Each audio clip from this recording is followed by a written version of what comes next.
Shalom, Bapak Ibu, saudara-saudari yang terkasih dalam Tuhan. Saya bersyukur saya diberikan kesempatan untuk menyampaikan renungan pada pagi hari ini. Dan kita akan merenungkan firman Tuhan dari Matius 21 ayat 18 sampai 22. Saya akan membacakannya. Pada pagi-pagi hari, dalam perjalanannya kembali ke kota, Yesus merasa lapar. Saat jalan ia melihat pohon ara lalu pergi ke situ. Tapi ia tidak mendapatkan apa-apa pada pohon itu selain daun-daun saja. Katanya kepada pohon itu, engkau tidak akan berbuah lagi selama-lamanya. Dan seketika itu juga keringlah pohon ara itu. Melihat kejadian itu, tercengalah murid-muridnya lalu berkata, bagaimana mungkin pohon ara itu sekonyol-konyol menjadi kering? Yesus menjawab mereka, aku berkata kepadamu, sesungguhnya jika kamu sesungguhnya kamu percaya dan tidak bimbang, kamu bukan saja akan dapat berbuat apa yang kuperbuat dengan pohon ara itu, tapi juga jikalau kamu berkata kepada gunung ini, beranjaklah dan tercampaklah ke dalam laut, hal ini akan terjadi. Dan apa saja kamu minta dalam doa dengan penuh kepercayaan, kamu akan menerimanya. Tema kita pada pagi hari ini percaya dan Bapak, Ibu, saudara-saudari yang terkasih dalam Tuhan, seringkali dalam kehidupan kita mengalami situasi yang membuat kita ragu akan kuasa Tuhan. Kita mungkin berdoa, tetapi hati kita masih dipenuhi dengan kebimbangan. Dalam teks Matius 21 ayat 18 sampai 22, Yesus mengajarkan kepada murid-muridnya tentang pentingnya iman dan tidak bimbang. Peristiwa pohon ara yang dikutuk oleh Yesus bukan hanya sekedar kejadian biasa, tetapi merupakan pengajaran rohani bagi kita semua, yang mengajarkan kepada kita untuk melayani hidup ini dengan keyakinan kuasa Tuhan. Bapak Ibu saudara-saudari yang terkasih dalam Tuhan, kita dapat melihat bahwa Yesus mengutuk pohon ara yang tercatat dalam kitab Matius 21 ayat 18 sampai 22 dan Markus 11 ayat 12 sampai 14 dan 20 sampai 25. Kisah-kisah ini memberikan wawasan yang mendalam tentang mengapa Yesus memilih untuk mengutuk pohon ara tersebut. Sangat jelas bahwa waktu saat itu sangat relevan. Karena peristiwa ini terjadi selama minggu ketika Yesus akan disalibkan. Kutukan Yesus terhadap pohon ara terjadi sehari setelah ia dieluk-elukan di Yerusalem pada Minggu Palma. Saat, saat orang-orang memujinya sebagai Raja Mesias. Dalam catatan Markus, Yesus mengutuk pohon ara dalam perjalanannya untuk membersihkan bait suci. Esokan harinya, Yesus dan para murid-muridnya melewati pohon ara tersebut dan melihat bahwa pohon ara itu telah layu dalam semalam. Ya tentu, ya tentu saja merupakan sebuah kejutan. Relevansi kutukan terhadap pohon ara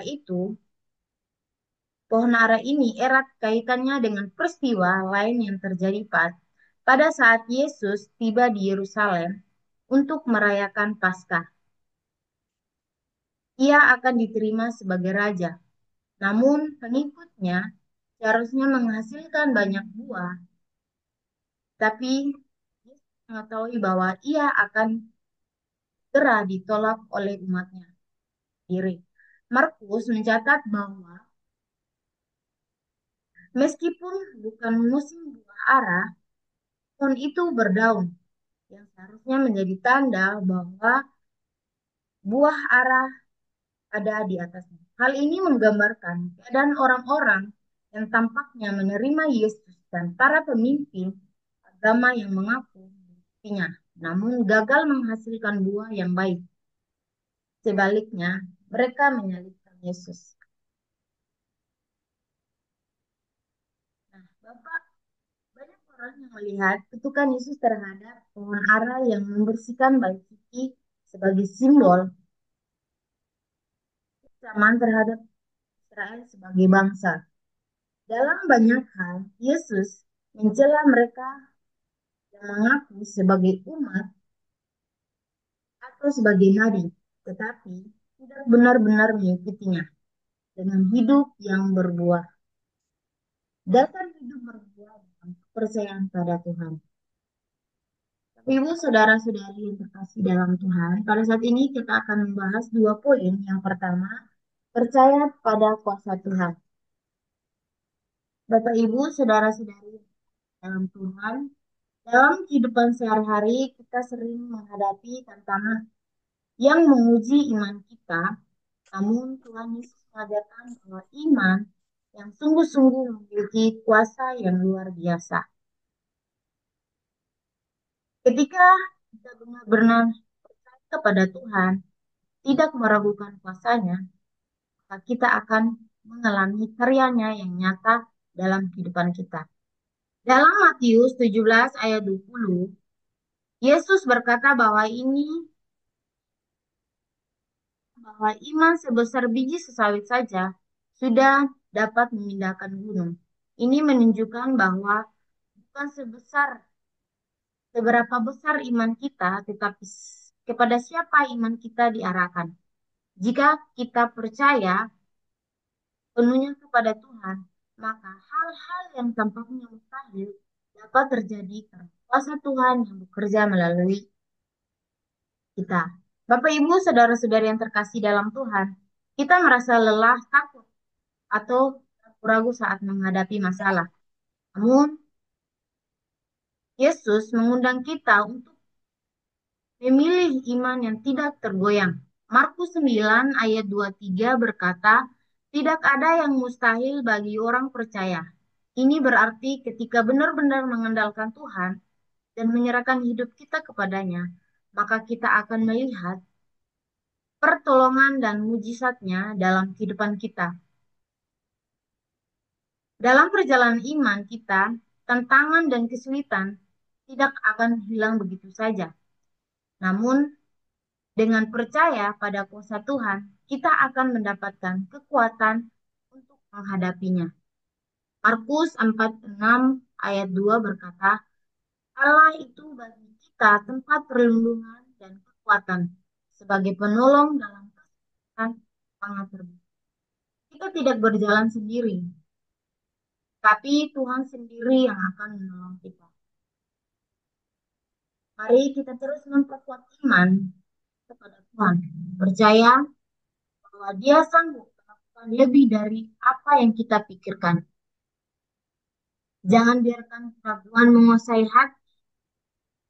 hati kita, tetapi tetaplah teguh dalam iman kepadanya. Filipi 4 ayat 13 berkata, segala perkara dapat kutanggung di dalam Dia yang memberi kekuatan kepadaku. Percayalah ketika kita bersandar sepenuhnya kepada Tuhan, maka kuasanya akan nyata dalam kehidupan kita. Kita akan melihat hal-hal luar biasa. Jadi, bukan karena kekuatan kita,